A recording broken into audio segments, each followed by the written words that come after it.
He had wisdom from God. He built the temple. He had wealth beyond measure. Kings bowed before him. The wisest man who ever lived had everything.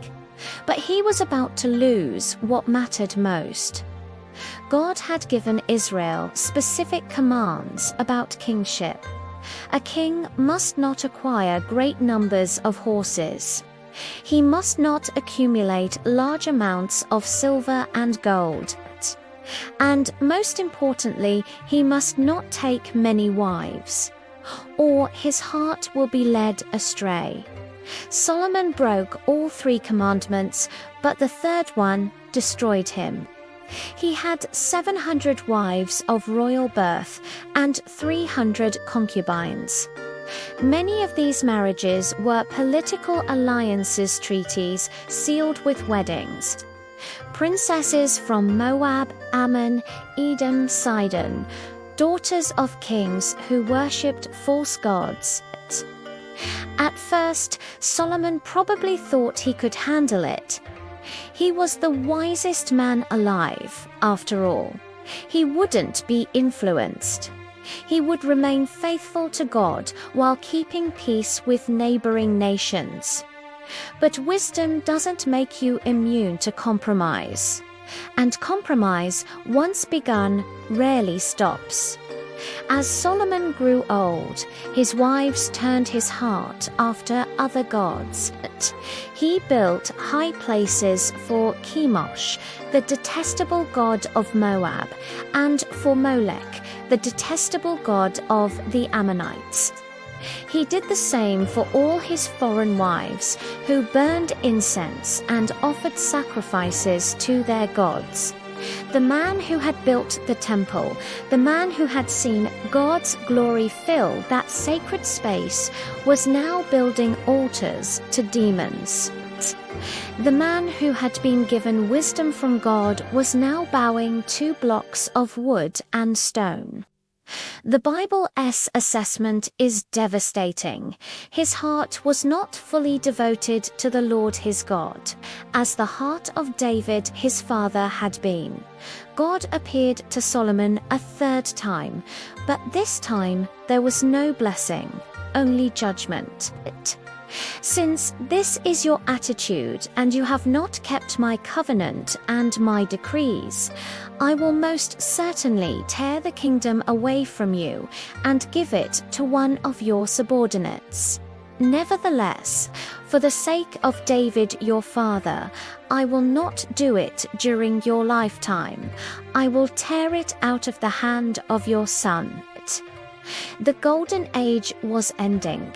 Not with foreign invasion, not with plague or famine, but with the slow rot of compromise from within.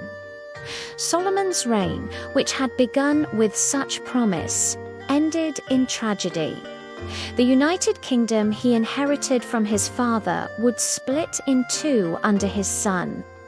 Israel would enter centuries of division, decline, and eventually exile.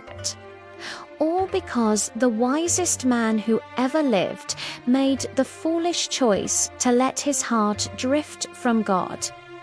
Near the end of his life, Solomon wrote the book of Ecclesiastes. It reads like the confessions of a man who had tried everything and found it all empty. Meaningless, meaningless, says the teacher. Everything is meaningless. He had pursued wisdom, meaningless. He had accumulated wealth, meaningless. He had enjoyed pleasure, meaningless. He had built great projects, meaningless. I have seen all the things that are done under the sun. All of them are meaningless, a chasing after the wind. But then, at the very end, after all his searching and striving and failing, Solomon arrived at the one truth that mattered.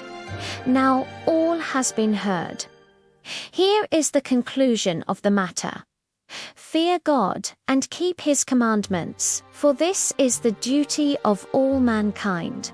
The wisest man who ever lived had learned the hardest way possible that wisdom without obedience is worthless, that you can have supernatural insight and still make catastrophic choices, that knowing the right thing and doing the right thing are not the same. Solomon's story is a warning carved in gold and written in tears. You can have everything: wisdom, wealth, power, fame, and still lose what matters most. You can start strong and finish in failure. You can know God and still drift away. The tragedy of Solomon is that he had every advantage. God appeared to him not once, but 3 times. He was given wisdom beyond measure. He built the temple. He saw miracles. He had everything going for him. And yet he fell. Not through one dramatic rebellion, but through 1,000 small compromises. A marriage here, an altar there, a slight turning of the heart. Seeds planted that would eventually bear poisonous fruit. Solomon's story forces us to ask uncomfortable questions. If the wisest man who ever lived could fall, can any of us afford to be careless? If supernatural wisdom wasn't enough to keep Solomon faithful, what makes us think intelligence or knowledge will keep us safe? How many compromises are we making right now that seem small but will eventually destroy us? Solomon had it all and lost what mattered most. He could answer every question except the most important one. How do I keep my heart devoted to God when I have everything I want? His life stands as both inspiration and warning. Inspiration: God can use anyone. He can give wisdom beyond measure. He can accomplish great things through imperfect people. Warning: never stop guarding your heart. Never think you're beyond compromise. Never take God's blessing as permission to drift. The wisest man who ever lived learned too late that knowing truth and living truth are 2 completely different things. May we learn from his wisdom, and even more, may we learn from his failure. Because Solomon's greatest lesson isn't found in his 3,000 proverbs.